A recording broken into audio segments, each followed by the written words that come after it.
What does a river have to do with playing with freedom, ease, and relaxation at the piano? Today we're going to go over a system to recognize the common pitfalls, to develop the fundamental setup to avoid any discomfort, and also to reveal the secret weapon that can turn your playing from tense and uncomfortable to fluid and free.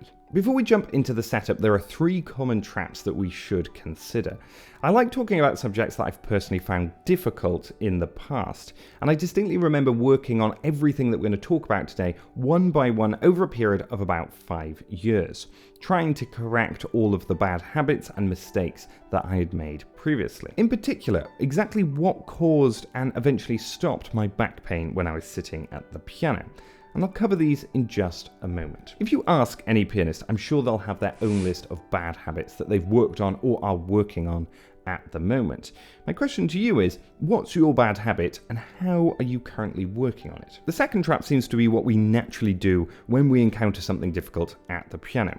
And that's not just to tense up, but it's to try and solve a tension problem with yet more force and yet more tension. Many of our bad habits contribute to this, but the setup that we'll go over in a moment will help you to avoid this issue in the first place. Lastly, let's address the third trap, which is simply lack of knowledge. If we don't know something, we can't act on it. And that's where this video and this channel comes into play. If you want more insight on topics like this, be sure to hit the subscribe button and the notification bell. So our setup is everything to do with how we sit at and how we approach the piano. It's crucial, but it's also one of the easiest things to develop bad habits with.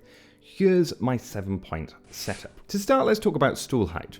And it might be more important than you think. So if your stool's too high, you'll end up hunching over. If it's too low, you'll end up raising your shoulders in order to keep your hands at the right height.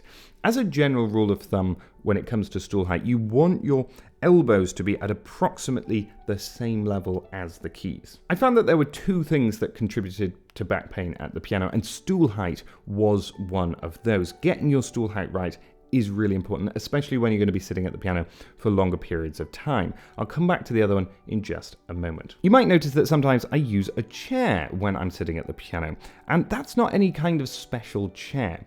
It's simply that when I'm talking like this, it's more comfortable to use the chair than it is to use an adjustable stool. But I would not recommend that generally for piano playing, and I would recommend an adjustable stool simply because you can put it at the height that's right for you. It does just so happen though that chair is at the right height for me for piano playing as well. Now let's think about your distance from the piano. If you're too close to the piano, your elbows are going to end up locking and you're going to be really close to the keyboard. If you're too far away, you could lock your elbows out this way. Also too far. Aim for a midpoint in between where you've got some distance between your body and your elbows and you can freely move them in a kind of open way. This word open is going to be really important later on as well. Sitting a little bit further back as well gives you a better perspective and view over the whole piano. When you're sitting too close, and it's easy to do, you end up with a much kind of smaller field of view of the piano. So next up is posture, and we're going to think about the stool again. Aim to sit slightly closer to the edge of the stool at the piano, and I always say that the stool is not great value for money because you're sitting on the edge of it. That's a good way to remember it. The reason for this is it helps you to sit with a straight back and keep your posture upright. It's all about finding a relaxed position while avoiding slouching. This was the second part that helped me to avoid back pain.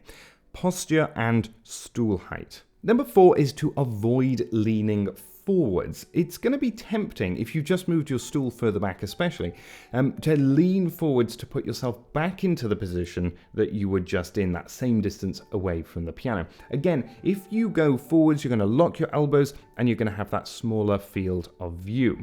So if you asked me what my one bad habit was when it came to piano, the number 1 bad habit, I would say it's leaning forwards. It's something that I've always done, and that's the one that I'm still working on. Number 5 is foot position. You want to keep your feet grounded on the floor, and this is what's going to support the rest of your setup. More important than you might think. Next up, we have tension points. These are the certain points when tension can come, where tension, can come about. And the first of these is in the shoulders. Now, what I want you to think about is 3 taps. If your shoulders are up and tight, then imagine that water can't flow through. Our tap is now closed. If you relax your shoulders, put them back, and allow them to be open, then they're like an open tap. Water can run through them. Okay, so now that tap is open, we've got the water running down to our elbows. This is our next tap that we need to open. The tap is closed when it's at 90 degrees, like we talked about earlier. Opening up, having that feeling, moving a little bit further back, allows the water to flow through the elbows. Next up, we have the wrists, and these are the third tap. This is actually the most common place for the closed feeling to come in, the tension to come in, and for the tap to be closed. We want to aim for this open feeling so that water could supposedly run through. Think about the 3 taps when you're playing. Regularly checking in with the 3 taps is what helps you to keep them open and avoid tension building up around those points. So from the wrist, this brings me on to hand position. Now, your hand position is going to be influenced to a certain extent by your setup, by your position, your stool height, and your posture. Aim for a straight line between your elbows and your wrist, and your fingers want to be ever so slightly curved, a little bit like you were holding an egg or a ball. Think of this as the bridge through which the water will run. And this sort of completes our river analogy. If you imagine the water running down through your arms and then under the bridge of the hand, this should help you to remember the fundamental setup. So what's the secret weapon? Well, knowing what to do is just the first step. Actually creating good habits around these different points, setup points, is what we now need to do. And that's where the secret weapon comes in, which is simply just conscious awareness and building this in to everything that you do. So how do we stay consciously aware long enough to build these good habits? Well, there are 2 approaches that you might consider. And the first of these is to take one part of the setup and to work on it each week.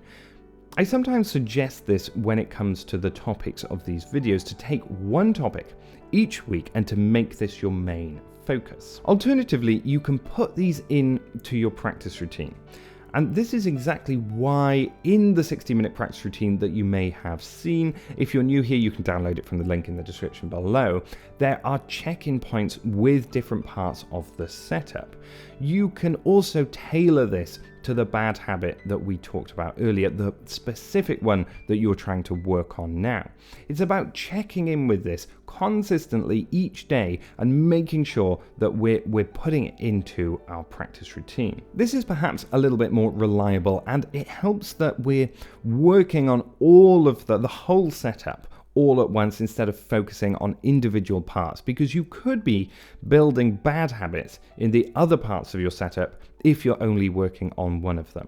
You could even take something like a simple exercise to begin your practice session with, like the Hanan exercise, like the 5-finger exercises that I suggest, and just working on these, thinking about your setup. Now that your setup and posture is set, let's think about how to move around the piano more efficiently and more effectively with jumps, which just so happens to be the topic of the next video. I'll see you there.